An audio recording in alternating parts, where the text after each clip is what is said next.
The story of water between India and Pakistan is not just a story of rivers and rainfall, but one of politics, survival, and the delicate balance of life in South Asia. For decades, water has been a silent witness to wars, peace treaties, and uneasy truces. In 2025, when the sudden release of water from India into Pakistan left vast areas submerged, questions began to resurface. Was this merely an accident triggered by nature's fury, or was it a carefully calculated strategy? To understand the depth of this matter, we must travel back in time and grasp how water became not only a resource, but a weapon in the region's most bitter rivalry. When Pakistan was created in 1947, the partition lines not only divided people, land, and identity, but also rivers. Most of the major rivers of the Indus Basin originated in India before flowing into Pakistan. This geographical reality meant that Pakistan's lifeline was in the hands of its new neighbor. Just over a decade later, in 1960, the Indus Waters Treaty was signed under the mediation of the World Bank. The agreement divided the 6 rivers of the Indus system between the two countries. India was granted control over the 3 eastern rivers, the Ravi, the Beas, and the Sutlej, while Pakistan was allocated the 3 western rivers, the Indus, the Jhelum, and the Chenab. It seemed like a solution that would prevent future conflict, but the seeds of tension were always there. For Pakistan, a predominantly agrarian country, these rivers were not a luxury, but a necessity. Its agriculture, which fed millions and sustained its economy, was dependent on the flow of these waters. Any disruption, any manipulation could spell disaster. For India, the agreement limited what it could do with the western rivers, though it retained some rights for non-consumptive use in hydroelectric projects. Over the years, Pakistan frequently said India of building dams and barrages that reduced water flow, violating the spirit if not the letter of the treaty. The mistrust deepened after every new project, and for ordinary Pakistanis, the idea that India might one day use water as a weapon became a lingering fear. Fast forward to the modern day, and that fear is no longer a distant nightmare, but a tangible threat. In late August 2025, reports began emerging from northern Pakistan that torrents of water were rushing downstream from India's side of the border. Within hours, villages were submerged, crops destroyed, and families displaced. Pakistan's media was quick to highlight the timing. India had suddenly released water into Pakistani rivers after heavy rainfall in its own territory. But was this merely a flood control measure by India, or something more sinister? To the average Pakistani, it felt like déjà vu. There had been many occasions in the past when India released water without prior notice, violating the established norms of cooperation. But the scale this time was different. Entire districts in Punjab and Sindh were underwater. Homes built over generations vanished overnight, and farmers watched helplessly as their ready-to-harvest crops were drowned. As humanitarian crises unfolded, the narrative sharpened. Was India using water as a pressure tactic in the broader geopolitical struggle? The Indian government, for its part, maintained that the release was unavoidable. Monsoon rains had swollen reservoirs to dangerous levels, and engineers were compelled to open gates to prevent dams from bursting. According to their version, this was not strategy but safety. Yet in Pakistan, many did not buy this explanation. They pointed to the absence of timely warnings, the suspicious coordination of releases from multiple dams, and the broader political climate between the two nations. After all, tensions had been simmering for years over issues like Kashmir, trade disputes, and cross-border accusations of terrorism. Water, in this context, became another battlefield. The sudden release was interpreted not only as an environmental disaster, but as a political signal. To understand why, one must consider the psychology of water politics in South Asia. India, with its growing population and industrial demands, has long sought to maximize its use of the Indus system within the limits of the treaty. Pakistan, on the other hand, views any reduction or manipulation of flows as an existential threat. For Islamabad, even the perception that India can turn off the tap at will is alarming. In the weeks following the flooding, Pakistan's leaders voiced strong condemnation. They accused India of playing with lives and demanded international intervention. Experts appeared on talk shows, citing past instances when India allegedly timed water releases to coincide with sensitive moments in Pakistan's internal politics. Some analysts suggested that this flood was not just about rainfall, but about strategy, a way to remind Pakistan of its vulnerabilities. The argument went that India, facing its own domestic challenges and wanting to exert pressure across the border, might have chosen to weaponize nature's fury. But to dismiss this event as merely a conspiracy would be simplistic. The truth lies in a gray zone between accident and intent. Climate change has made the monsoon more unpredictable, leading to extreme rainfall events in both countries. Dams and reservoirs, while designed to regulate water, often become overwhelmed. Engineers may have no choice but to release water to save infrastructure, but the question is how responsibly they do so. Did India coordinate with Pakistan to warn of the impending surge? Did it release the water gradually or suddenly and destructively? These are the technical details that often remain hidden, but they shape the human cost. For the millions of Pakistanis affected, technical details were irrelevant. What mattered was the devastation around. Them. Families clung to rooftops waiting for rescue boats. Livestock, a crucial source of livelihood, was swept away. Diseases spread in makeshift camps where clean water and medical supplies were scarce. The disaster magnified Pakistan's pre-existing vulnerabilities: weak infrastructure, poor disaster management, and an economy already under strain. In that sense, whether accident or strategy, the result was the same. Ordinary people bore the brunt. International attention soon turned to the crisis. Aid organizations began mobilizing, and discussions arose about how countries like Pakistan could protect themselves from such recurring shocks. Among the voices was that of philanthropists such as Bill Gates, whose foundation has long been involved in health and climate-related projects in South Asia. While some saw this as a welcome intervention, others questioned why Pakistan always seemed to depend on outside help whenever floods struck. The underlying question returned again and again: why is Pakistan unable to manage its own water destiny when so much depends on it? The flood of 2025 also revived memories of earlier catastrophes, such as the floods of 2010 and 2022, when one-third of Pakistan was underwater. In both those instances, too, questions were asked about whether India had played a role in worsening the situation. While natural disasters cannot always be blamed on politics, the India-Pakistan dynamic makes it difficult to separate the two. Every release of water, every dam project is viewed through the lens of suspicion. This is the paradox. Two nuclear-armed neighbors bound by geography, forced to share a river system that neither can control entirely. The Indus Waters Treaty has been hailed internationally as one of the most successful examples of water cooperation in the world, but on the ground, mistrust overshadows its achievements. With each flood, the treaty looks less like a guarantee of peace and more like a fragile truce waiting to be broken. As part one of this unfolding story draws to a close, we are left with a complex picture. India insists it acted out of necessity. Pakistan insists it was a deliberate act. The truth is likely somewhere in between, shaped by nature's unpredictability and politics' ruthlessness. But for the ordinary Pakistani farmer whose fields are gone, or the mother who lost her child in the floods, the debate about accident versus strategy is meaningless. Their reality is one of loss, displacement, and an uncertain future. And yet, the debate matters. Because if water can be used as a tool of pressure, then Pakistan must rethink how it prepares for the future. If climate change is making floods more intense, then both countries must consider whether cooperation, however fragile, is possible. The question is no longer simply about whether India's water release in 2025 was an accident or a strategy. It is about what comes next. Can Pakistan secure its lifeline, or will it remain at the mercy of forces beyond its control? The floodwaters of 2025 receded slowly, but the questions they left behind lingered with far greater force. In Pakistan, the debate only grew louder. Was India's sudden release of water the unavoidable consequence of swollen reservoirs, or a calculated move designed to remind Pakistan of its fragility? The truth, elusive as always, seemed to shift depending on where one stood. For the farmer in Sindh who had lost his year's livelihood, the matter was already settled. India had chosen to drown them. For the bureaucrat in Islamabad, it was both a political opportunity and a headache, a chance to highlight India's aggression, but also a test of Pakistan's own preparedness. For international observers, it was another chapter in a long and troubled saga of South Asian water politics.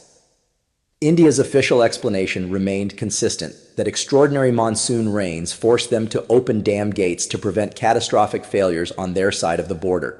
NG. NIRS presented charts, rainfall records, and flood level measurements to demonstrate that the decision was purely technical.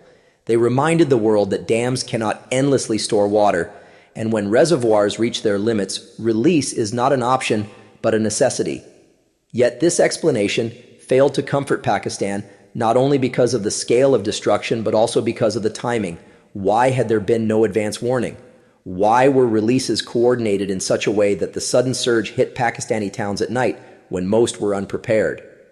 The lack of communication lay at the heart of the problem. The Indus Waters Treaty requires information sharing and cooperation, but in practice, mistrust often undermines such obligations. Pakistan accused India of deliberately withholding information. India countered that Pakistan often exaggerates its victimhood to gain international sympathy. The truth is that communication channels, even when open, are riddled with suspicion, making genuine cooperation almost impossible. And so, every drop of water that crosses the border carries not only silt and sediment, but also political meaning. Some analysts went further, suggesting that India's release was part of a broader geopolitical calculation. At the time, Pakistan's economy was already under stress, its foreign reserves dwindling, and its political class divided. A devastating flood added to the chaos, stretching the government's ability to respond. Could it be that India, fully aware of Pakistan's fragility, timed the release to exacerbate its neighbor's crisis? Those who hold this view argue that India has long used subtle tactics to apply pressure without engaging in direct conflict, and water is the perfect tool for such a strategy. Silent, deniable, yet devastating. Others, however, caution against over-politicizing the issue. They remind us that nature itself has become unpredictable in an age of climate change. South Asia is among the most climate-vulnerable regions in the world, and rainfall patterns have become increasingly erratic. Rivers swell beyond their capacity, glaciers in the Himalayas melt faster, and extreme weather events are more frequent. In such a scenario, even the best-managed dams are sometimes forced into emergency releases. To interpret every release as deliberate strategy, they argue, is to ignore the larger, uncontrollable forces at play. But regardless of intent, the outcome was undeniable. Pakistan was underwater. Vast tracts of agricultural land in Punjab and Sindh were ruined. The cotton crop, critical for Pakistan's textile exports, was almost entirely destroyed in some districts. Wheat, the staple food of millions, was washed away before harvest. Livelihoods disappeared overnight, creating ripple effects throughout the economy. Food prices soared, unemployment rose, and rural communities were plunged into despair. In the midst of this crisis, international actors stepped in. Humanitarian aid began to trickle into Pakistan, with agencies setting up relief camps and distributing essentials. The Bill and Melinda Gates Foundation, which had already been active in Pakistan's health sector, announced emergency assistance for water purification, disease prevention, and rebuilding efforts. Some welcomed this with gratitude, while others saw it as part of a troubling pattern that Pakistan, time and again, relies on outsiders to rescue it rather than developing resilience from within. This raised uncomfortable but necessary questions. Why does Pakistan, a country with vast rivers and fertile plains, remain so unprepared for floods? Why are local institutions always reactive rather than proactive? The answer lies partly in governance. For decades, Pakistan has struggled with mismanagement of water resources.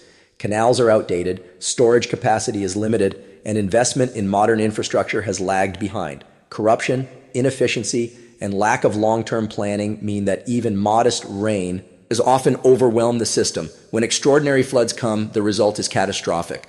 While it is convenient to blame India for weaponizing water, many Pakistanis quietly acknowledge that their own leaders have done little to safeguard the nation against predictable disasters. Yet even this self-criticism does not erase the larger fear that India has the capability, if not always the intent, to turn water into a weapon. Strategists in Pakistan often describe water as the new nuclear option, a tool that can inflict massive damage without firing a single bullet. Unlike a conventional war, the effects of water manipulation are slow, deniable, and difficult to prove. But the devastation is real. If one country holds the power to flood another or starve it of irrigation, then the balance of power tilts dangerously. The 2025 floods brought this nightmare into sharp focus. Pakistani commentators began warning that unless the country invests in massive new storage projects, such as long-delayed dams, it will remain perpetually vulnerable. Others suggested a more radical path, pushing for renegotiation of the Indus Waters Treaty to strengthen safeguards. But such ideas face immense obstacles. India, confident in its upper riparian position, sees little incentive to grant more concessions. The treaty, in its view, already leans generously towards Pakistan. For Pakistan, however, the treaty is both a shield and a shackle, protecting its rights on paper, but offering little security in practice.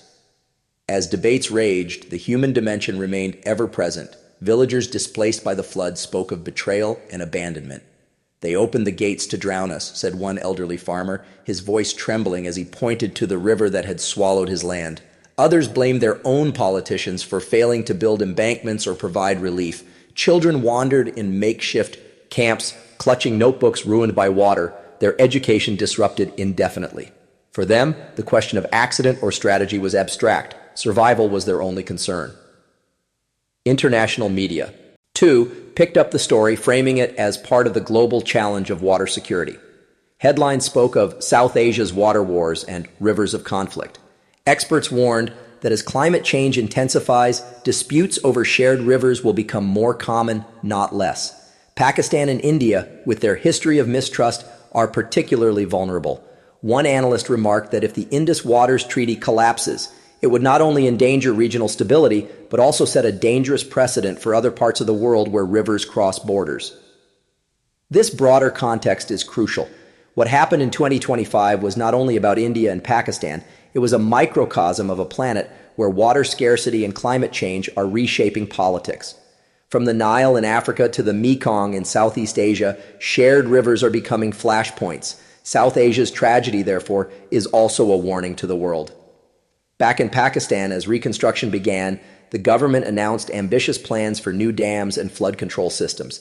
Yet many were skeptical. Such promises had been made before, often with great fanfare, only to be delayed or abandoned due to political wrangling. Critics argued that unless governance is reformed, money will be wasted and the cycle of disaster will repeat. But others saw hope.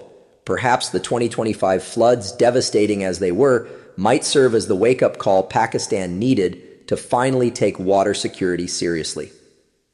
Meanwhile, speculation about India's intent never truly faded. Was it an accident? Was it strategy? Or was it both? A natural necessity that conveniently aligned with political objectives. The lack of transparency ensures that the question remains open, fueling suspicion for years to come.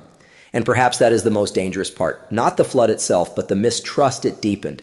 For trust, once lost, is harder to rebuild than any dam. As the camera zooms out on this story, the image is sobering. Two nations bound by rivers they cannot escape, locked in a cycle of mistrust they cannot break. One flood may recede, but the memory lingers, shaping perceptions, hardening attitudes, and preparing the ground for the next crisis.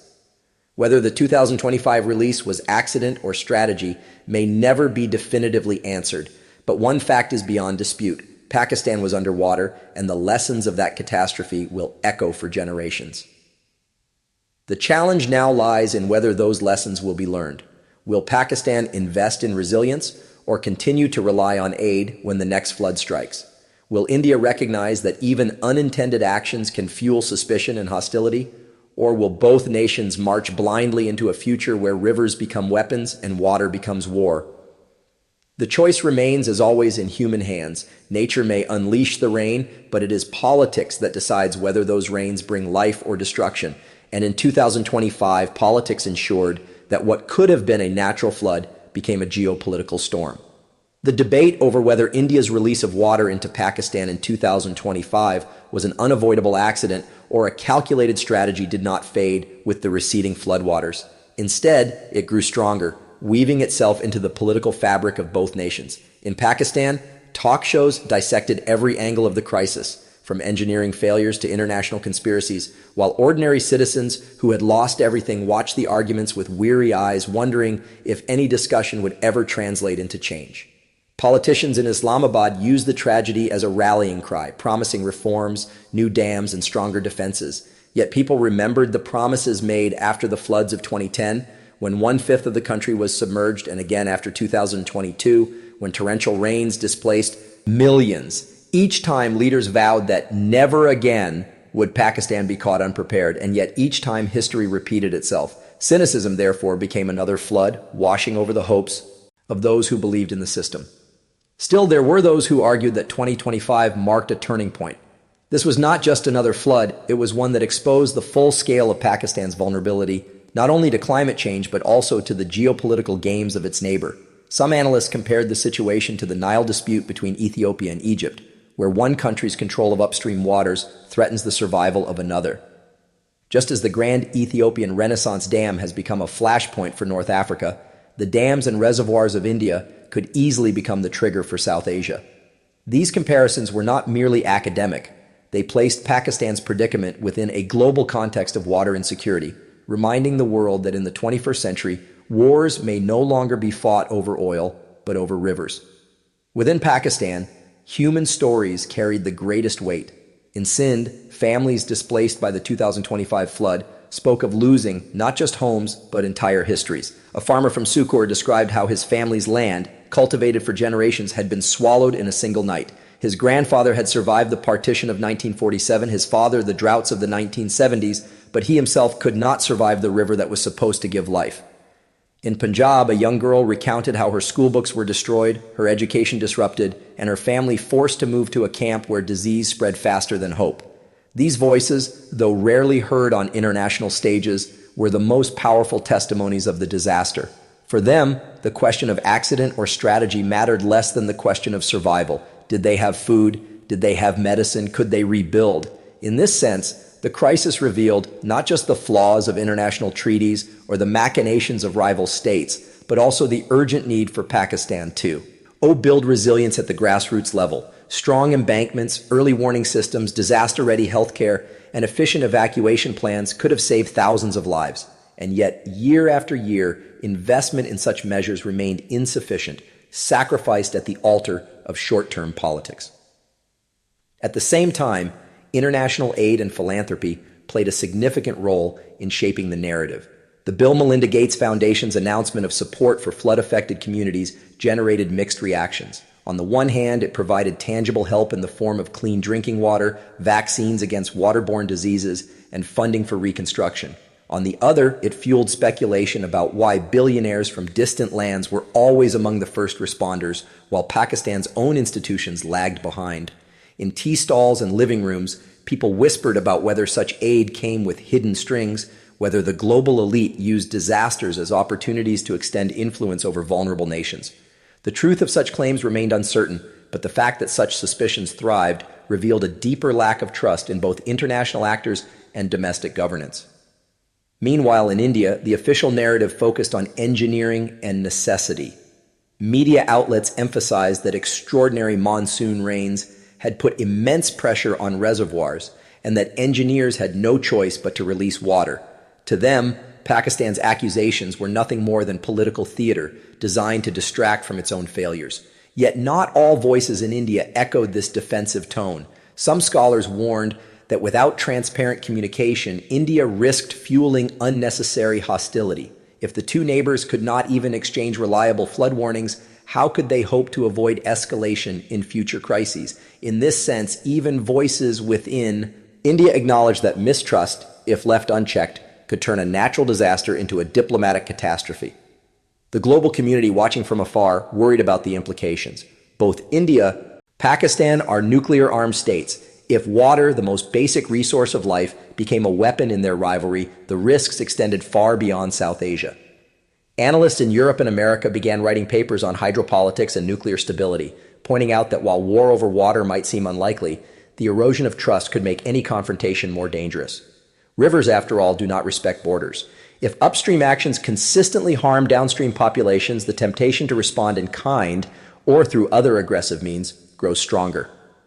As Pakistan struggled to recover, the government announced ambitious projects, new reservoirs, better canal systems, improved flood forecasting technology. Yet skeptics were quick to point out that similar projects had been announced after every major disaster, only to be delayed, underfunded, or lost in political wrangling. A nation already burdened with debt and struggling to maintain basic services faced the daunting task of financing massive water infrastructure. And even if such projects materialized, climate change meant that no amount of infrastructure alone could guarantee safety. The glaciers of the Himalayas were melting faster than ever, feeding the Indus system with unpredictable flows. Monsoons were becoming erratic, sometimes bringing too little rain, sometimes far too much. For Pakistan, both drought and flood were constant threats. The lessons of 2025, therefore, extended beyond the borders of South Asia. They spoke to the need for global cooperation on water management in a warming world. Just as the Paris Agreement sought to unite nations against climate change, some experts began calling for new international frameworks to address transboundary rivers. Without such cooperation, they warned, rivers could become the fault lines of future wars. the Indus, the Nile, the Mekong, all were potential ash points. South Asia's tragedy was therefore not an isolated story but a warning to humanity. Yet for the people who had lost everything in the flood, global frameworks and treaties meant little. Their eyes were fixed on the ground, on the mud where their homes once stood, on the fields where crops had rotted. For them, the flood of 2025 was not an abstract geopolitical issue, but a wound that would take years to heal. And in their stories lies the true weight of the question: accident or strategy? Because while analysts may debate endlessly, while governments may posture and defend, the lives destroyed by the water are evidence of the stakes involved. What happened in 2025 was not just about India releasing water or Pakistan receiving it. It was about how fragile human life is when caught between nature's fury and politics' calculations. It was about how trust, once broken, makes even accidents look like conspiracies. And it was about how, unless nations learn to cooperate over shared resources, the future will hold more floods, more suspicion, and more suffering. As the story continues, the rivers of South Asia flow on, indifferent to human borders and political disputes. They carry with them both the promise of life and the threat of destruction. It is up to the people who depend on them to decide whether those rivers will unite or divide, nourish or destroy. The flood of 2025 may be remembered as an accident by some, a strategy by others. But for history, it will stand as a warning that when water becomes war, everyone loses.